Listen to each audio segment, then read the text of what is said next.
Hello friends, welcome to SSC coaching centre. दोस्तों, आज मैं आपके लिए यूपी पुलिस का एक प्रैक्टिस सेट लेकर के आया हूं और एवरेज के क्वेश्चन मिनिमम मैक्सिमम सभी आपको बेसिक और बेसिक से अपर सब कुछ सीखने को मिलेगा। जो बच्चे यूपी पुलिस की तैयारी कर रहे हैं, मैं आपके लिए बता देना चाहता हूं, यहाँ पर आपको SSC, CGL, CHSL, UP police, bank, MTS किसी का भी एग्जाम देंगे तो क्वेश्चन यहीं से आने वाला है। ठीक है, तो पूरा वीडियो देखिएगा।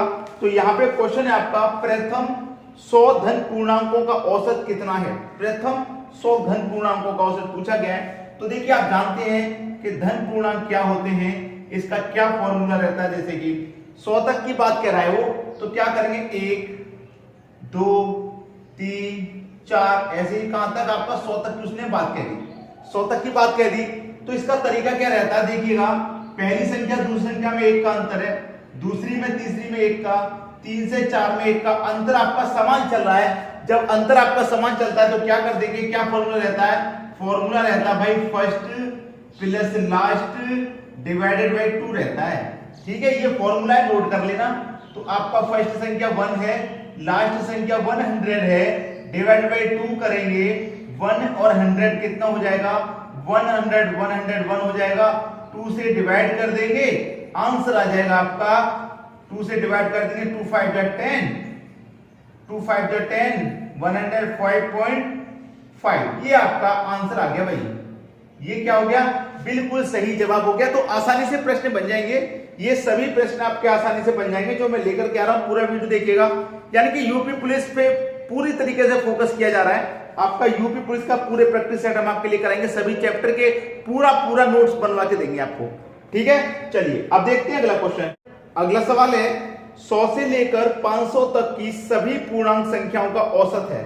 100 से लेकर 500 तक पूछा है, 100 से लेकर 500 तक, 100 से लेकर 500 तक पूछा है भाई। तो इसमें क्या होगा, पूर्णांक संख्याओं का पूछ रहा है 100 से लेकर 500 तक। तो देखिए, 100 रहेगा, 100 के बाद 101, इसके बाद 102, ऐसे कहां तक जाएंगे भाई, हम 500 तक जाएंगे हमारी संख्याएं। ठीक है, 500 तक जाएंगी। तो देखिए, 100 से 101 में 1 का अंतर, 101 से 102 में 1 का अंतर, यानी कि अंतर आपका जब समान चलता है, सभी संख्याओं में अंतर समान रहता है। तो मैंने आपको क्या तरीका बताया है, फिर से बता देता हूं, फर्स्ट प्लस लास्ट, ठीक है, डिवाइडेड बाय 2, ये तरीका रहता है। अब फर्स्ट वाली संख्या आपकी कितनी है, 100, प्लस लास्ट वाली संख्या कितनी है आपकी, 500, डिवाइडेड बाय 2 करना है। 100 और 500 मिलकर कितना हो जाएगा, ये हो जाएगा आपका 600, और डिवाइड बाय 2 करेंगे, आंसर कितना आ जाएगा भैया आपका 300 हो जाएगा। आपके प्रश्न का बिल्कुल सही जवाब। ठीक है, सभी को समझ में आ गया। चलिए अब देखते हैं अगला सवाल। अगला सवाल है, प्रथम 50 सम प्राकृतिक संख्याओं का औसत कितना है। पहली 50 प्राकृतिक संख्याओं का औसत। देखिए, आपसे 50 प्राकृतिक संख्या, तो सबसे पहली प्राकृतिक संख्या 2 होती है। ठीक है, सबसे पहली 2, इसके बाद में हो जाएगी 4, इसके बाद में 6 हो जाएगी। इसी तरीके से आपसे कितनी संख्या पूछ रहा है कि 50 सम प्राकृतिक संख्याओं का पूछ रहा है। तो मैं आपको एक चीज पहले ही बता देता हूं, जैसे कि हमारे पास 50 का पूछ रहा है, तो मैं 50 का 2 गुना कर दूंगा 100, 50 का 2 गुना 100 करूंगा, तो 100 में क्या होगा कि 50 तो आपकी सम संख्या हो जाएंगी और 50 ही आपकी विषम। 50 संख्या सम होंगी 100 में, और 50 ही संख्या क्या हो जाएंगी, विषम हो जाएंगी। ठीक है, तो हमारे सम संख्याओं का यहाँ पे पूछा है, तो मेरी जो लास्ट में सम संख्या आने वाली क्या हो जाएगी, 100।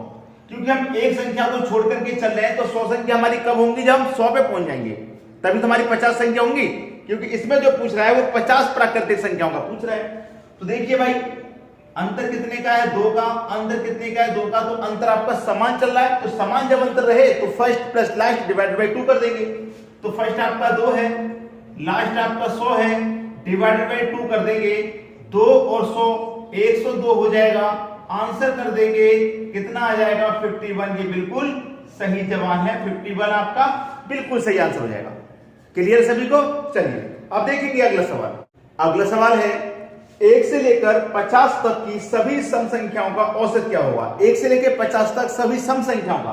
देखिए, 50 तक की बात की है, तो आपको मालूम है सबसे छोटी सम संख्या 2, फिर 4, फिर 6, फिर 8, ऐसे कहां तक पूछा गया, 50 तक पूछा गया। तो हम 50 से आगे जाना नहीं है। पिछले क्वेश्चन में क्या था, 50 संख्याएं थी, तो 50 संख्याएं थी तो हम 100 तक पहुंचेंगे तब 50 संख्या होंगी सम। लेकिन यहां बोला है कि केवल 50 तक, तो हम 50 से आगे नहीं बढ़ेंगे। ठीक है, 50 तक का पूछा है। तो देखिए भाई अंतर दो का चल रहा है समान, तो तरीका आपको मालूम ही है, first plus last divided by 2। 50 और 2 ये हो जाएगा 52 डिवाइडेड बाई 2 कर देंगे, आंसर आ जाएगा आपका 26। यही है बिल्कुल सही जवाब। बताइए कितने बच्चे ऐसे हैं जो नहीं कर पा रहे? सभी की समझ में आ रहा होगा, सभी आसानी से इसको कर पाएंगे। ठीक है दोस्तों, चलिए अब देखते हैं अगला सवाल। अगला सवाल है 200 तक सभी सम प्राकृतिक संख्याओं का औसत कितना होगा? 200 तक, 200 तक मतलब पहली सम संख्या 2, फिर 4, फिर 6, फिर 8, ऐसे कहां तक की बात कर दी उसने भाई? वो कह रहा है 200 तक, 200 तक की उसने बात की, तो 200 से आगे नहीं जाना। अगर वो 200 संख्या कह देता था 200 का डबल कर देते 400, लेकिन 200 तक का है तो सिर्फ 200 ही रहना। ठीक है, चलिए अंतर समान है तो first plus last divided by 2 यही तरीका है। तो फर्स्ट संख्या 2, लास्ट संख्या 200 डिवाइडेड बाई 2, 2 और 200 कितना हो जाएगा? 202 और डिवाइड बाई 2 कर देंगे तो आंसर कितना आ जाएगा? 101। यही है आपका बिल्कुल सही जवाब, 101। ठीक है, तो ये तरीका आपको कैसा लग रहा है? First plus last divided by 2 best तरीका है। ठीक है, चाहे सम संख्या हो, चाहे विषम संख्या हो, चाहे लगातार संख्या हो, आपको उनके बीच का अंतर देखना। अंतर अगर समान है तो ये तरीका आपका लग जाएगा, आंसर फटाफट आ जाएगा। ठीक है, चलिए अब देखते हैं अगला सवाल। अगला सवाल है, प्रश्न ये रहा 3 plus root 2 3 minus root 2 plus 3 minus root 2 3 plus root 2। ये आपके सामने सवाल है और बहुत सारे बच्चे इस प्रश्न को करने की कोशिश भी कर रहे हैं। अपना अपना आंसर कमेंट कर दीजिए फास्ट, मुझसे पहले बता दो आपका आंसर क्या है। ठीक है, देखिए मैं आपको यहां पे बता दूं, आपको क्या करवा रहा है? वो योग करवा रहा है। प्लस का मतलब क्या है? योग करवा रहा है। ठीक है, योग। अब सबसे पहले थोड़ा सा अपना दिमाग चला लीजिए। दिमाग चलाने से मतलब है कि ये क्या है, आपके पास 3 है, तो 3 से पहले यहां पे क्या होगा? रूट। याद रखना, यहां पे 3 है ना, यहां पे 3 है, 3 से पहले यहां पे क्या होगा? रूट 9 होगा। रूट 9 को सोल्व करके इसका परफेक्ट स्क्वायर रूट निकाल के यहां 3 कर दिया है। यहां पे भी 3 है ना, यहां पे भी क्या होगा? रूट 9 होगा। यहां 3 है, यहां भी क्या होगा? रूट 9 होगा। यहां 3 है, यहां भी क्या होगा? रूट 9 होगा। रूट 9 का स्क्वायर यहां पे रूट लिख दिया है। रूट 9 है, स्क्वायर रूट 9, तो स्क्वायर रूट सोल्व करके यहां पे लिखा है, यहां भी लिखा है, यहां भी लिखा है, यहां भी लिखा है, लेकिन एक्चुअल में क्या संख्या होगी? यहां पे रूट 9 होगी। समझ में आ गया? अब आपको क्या करना है? योग निकालना भाई। ठीक है, योग निकालने का फॉर्मूला मैं आपको बता रहा हूं, यहां पे नोट कर लेना। 2 इंटू ए प्लस बी डिवाइड में रखेंगे a माइनस बी। ठीक है, इस तरीके के सभी प्रश्न आप इसी ट्रिक से बना लेंगे। अब देखना, इसको हम सॉल्व करेंगे, 2 रहेगा इंटू ए आपका क्या है भाई?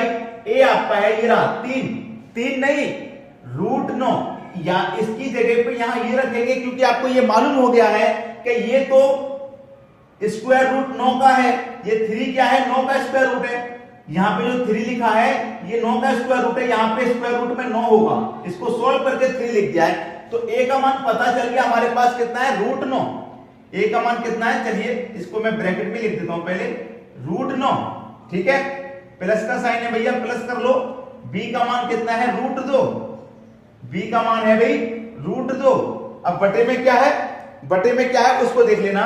बटे में a माइनस बी है, तो a का मान कितना है? रूट 9 माइनस b का मान कितना है? रूट 2। यही तो दे रखा है। अब देखिए इसको जब सॉल्व करेंगे तो इसका केवल इतना ही मान लिया जाएगा अंदर वाला। ठीक है, यानी कि 2 इंटू 9 और 2 जोड़ेंगे तो 11 डिवाइड में 9 में से माइनस कर देंगे 2, कितना आ जाएगा? 7 आ जाएगा भाई। तो 11 का मतलब 2 से कर दो 22। ठीक है, बटे में कितना? 7। यही है आपका आंसर 22/7। और 22/7 में आपको याद दिला दूं, पाई का मान भी होता है, लेकिन ये पाई का मान नहीं है, ये तो इसका आंसर हो गया। लेकिन एक मैं बात बता रहा हूं, अगर आपको पाई का मान नहीं मालूम तो पाई का मान होता है 22/7। समझ में आ गया? चलिए अब देखते हैं अगला सवाल। अगला सवाल है, स्क्रीन पर लिखा हुआ है 7 plus 3 7 minus 3 plus 7 minus 3 7 plus 3। वही है, स्क्वायर रूट में दे रखा पहले के जैसे।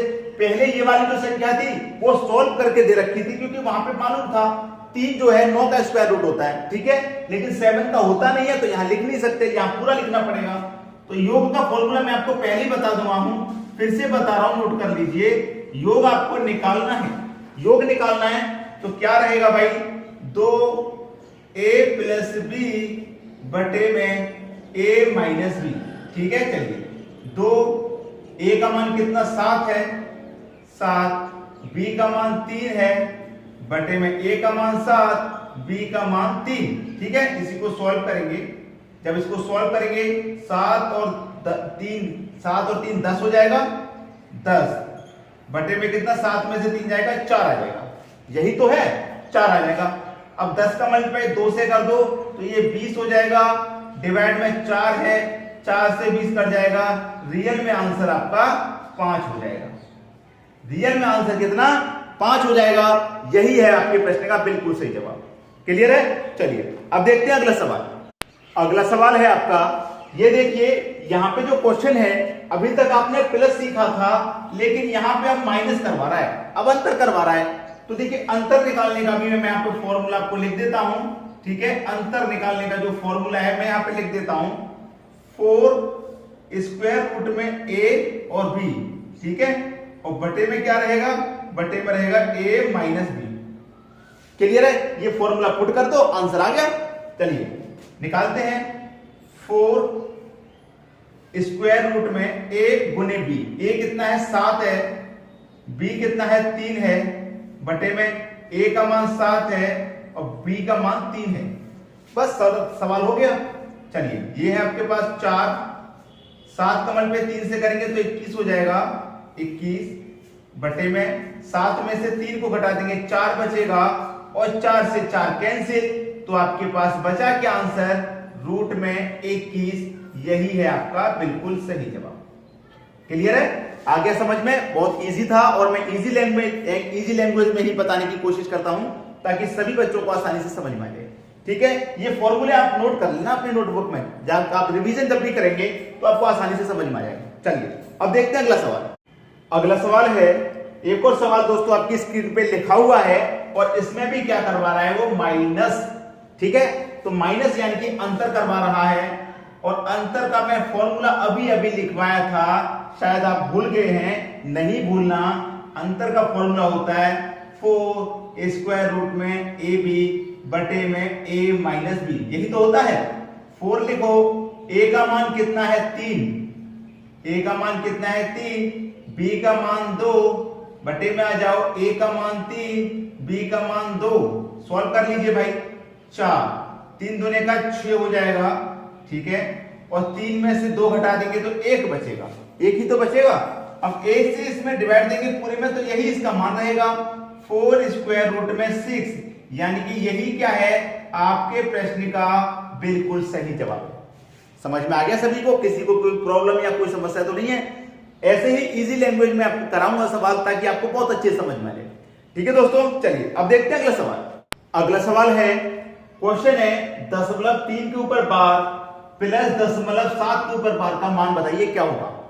देखिए किसी भी संख्या के ऊपर बार का मतलब क्या है कि वो संख्या बार बार रिपीट होती है। जैसे कि यहां पे 0.3 के ऊपर बार है, 0.3 के ऊपर बार है, इसका मतलब क्या होगा, ये जो संख्या है 3, ये बार बार रिपीट होगी, बार बार रिपीट होगी कि नहीं होगी, ये होती ही चली जाएगी अनंत तक, ठीक है, इस तरीके से। अब वैसे ही बिल्कुल 7 है, 7 के ऊपर भी बार है, तो इसका मतलब 7 भी बार बार रिपीट होता चला जाएगा, ठीक है, बार बार रिपीट होता चला जाएगा अनंत तक। तो इनका दोनों का योग पूछ रहा है, तो दोनों को मैं जोड़ता हूं, जोड़ूंगा तो 3 और 7 10 का 0, कैरी का 1 रहेगा, 1 इसके ऊपर आ जाएगा 4, 4 और 7 11, कैरी का फिर से 1, 4 7 11, कैरी का फिर से 1, 4 7 11, कैरी का फिर से 1, 4 7 11, कैरी का फिर से 1, 4 7 11, अब कैरी का 1, तो ये दशमलव के बाद आ जाएगा, इधर कैरी का 1 दशमलव के बाद आ जाएगा। अब देखिएगा ये क्या है, सबको मैं जोड़ा, ये आंसर आया। अब ये आंसर है नहीं, क्यों नहीं है, क्योंकि अब ये 0 है, ठीक है। अब इसके बाद में आप 1 और 3 ले लेंगे, इसके बाद में 1 और 7 ले लेंगे, तो क्या हो जाएगा 3 और 7 10 का 0, कैरी का 1, यहां जाएगा 4 7 फिर से 11, तो यहां पर क्या आ जाएगा 11, यानी कि यही चलता रहेगा। तो आपका जो आंसर है वो क्या होगा 1 दशमलव ये 1 और ये 1 1 1 1 1 1 1 पर रिपीट होता चला जाएगा। तो इस 1 के ऊपर बार, जैसे ये 3 है ना, ये बार बार रिपीट हो रहा है तभी तो इसके ऊपर बार है, बिल्कुल वैसे ही 1 बार बार अनंत तक आता चला जाएगा। तो इसके ऊपर बार लगा देंगे, यानी कि 1.1 के ऊपर बार, यही है आपका आंसर। 1.1 के ऊपर बार, यही है आपका आंसर, बिल्कुल सही जवाब। 1.1 के ऊपर बार। आसान था सवाल। इसी तरीके के और भी क्वेश्चन है, उनको एक बार देख लीजिए, जिससे कि आपकी इजी तरीके से सवालों को बना पाएंगे। ठीक है, चलिए अब देखते हैं अगला सवाल। अगला सवाल है, स्क्रीन पे लिखा हुआ है 3.97 के ऊपर बार प्लस 5.67 के ऊपर बार का मान क्या होगा, ये हमें बताना है। देखिए मैंने अभी आपको क्या बताया, 3.97 के ऊपर बार है ना, तो ये 97 इसका मतलब बार बार रिपीट हो रहा है। 97 फिर 97 फिर 97, ये बार बार रिपीट हो जाएगा। जिस संख्या के ऊपर बार होता है वो रिपीट होती जाती है, मालूम है। अब देखिए आगे क्या है, 5.67 के ऊपर बार, तो इसका मतलब 6-7 रिपीट होता चलेगा, फिर 6-7 फिर 6-7 फिर 6-7, यही रिपीट होता हुआ चलेगा। चाहे इसे कितनी बार लिखें, दोनों का जोड़ हमसे पूछ रहा है तो जोड़ कर लेंगे। 7 और 7 14 का 4 कैरी का 1, ठीक है। 1 और 9 10, 10 और 6 16 का 6 कैरी का 1, 7 और 7 14 कैरी का 1 15 का 5, फिर से कैरी का 1, 1 और 9 10, 10 और 6 16 कैरी का 1, 7 और 1 8, 8 7 15 का 5 कैरी का 1, 9 और 1 10, 10 और 6 16 का 6 कैरी का 1, ये फिर से 15 का 5 कैरी का 1, 10 और 6 16 का 6 कैरी का 1 आ जाएगा इधर, 3 और 1 4, 4 5 9। अब हमने इसको सबको जोड़ा है, क्या रिपीट हो रहा है भाई, पीछे से देखेंगे ये 64 है, 65 65 65 9, यानी कि 9 आ रहा है, दशमलव आ रहा है। अगर मैं यहाँ पे एक और बार जोड़ लूं इसको, तो फिर से ये 65 आ जाएगा इधर, 65 65 65, आगे ये क्या है 65 65 ही चलता रहेगा अंत तक। तो हम क्या लगा देंगे, इस 65 के ऊपर रिपीट कोई संख्या हो रही है बार बार 65 65, तो 65 के ऊपर बार आ जाएगा, यही हमारा सही जवाब आ जाएगा। 9.65 के ऊपर बार, बिल्कुल क्वेश्चन का सही जवाब है ये आपका। समझ में आ गया। चलिए अब देखेंगे अगला सवाल। अगला सवाल है, स्क्रीन पे लिखा हुआ है, मैं इस क्वेश्चन को आपको होमवर्क के लिए देना चाह रहा था, लेकिन अभी नहीं दूंगा, इसको भी करा देता हूं ताकि आपको कोई समस्या ना रहे इस तरीके के प्रश्नों में। वैसे तो कोई समस्या होगी नहीं, क्योंकि 2.7 के ऊपर बार है ना, तो इस 7 का मतलब क्या है, ये 7 चलता ही रहेगा, अनंत तक चलता रहेगा, कितनी बार भी मैं लिख लूं, ठीक है। फिर ये 9 है दशमलव, 3 7 के ऊपर बार, 3 7 के ऊपर बार, तो 3 7 चलता रहेगा, 3 7 ये चलता रहेगा, 3 7 चलता रहेगा। दोनों का जोड़ पूछ रहा है ना, दोनों को जोड़ेंगे। 7 और 7 14 का 4 कैरी का 1, 7 और 1 8, 8 और 3 11 का 1 कैरी का 1, 8 8 7 15 का 5 कैरी का 1, 8 3 11 कैरी का 1, 7 7 14 कैरी का 1, 15 का 5 कैरी का 1, 7 और 1 8 और 3 11 कैरी का 1, 2 और 1 3, 3 और 9 12, बीच में क्या आ गया दशमलव, यानी कि ये आपका आंसर निकल के आ रहा है। लेकिन अब ये क्या है आपका 12, 12 के बाद दशमलव, रिपीट क्या हो रहा है 15 15, अगर मैं फिर से आगे ऐड करूं तो फिर से 15 आएगा, और जितना आगे मैं ऐड करता जाऊंगा उतना ही आगे 15 आता जाएगा। तो इसका मतलब 15 ही बार बार रिपीट हो रहा है, तो 15 के ऊपर बार लगा देंगे, यही हो जाएगा आपका बिल्कुल सही जवाब। ये आपके क्वेश्चन का आंसर हो गया। तो दोस्तों आज की वीडियो में इतना ही। वीडियो कैसा लगा कमेंट करके जरूर बताइएगा, ठीक है दोस्तों, और लाइक कमेंट शेयर जरूर किया करें, ठीक है दोस्तों, धन्यवाद।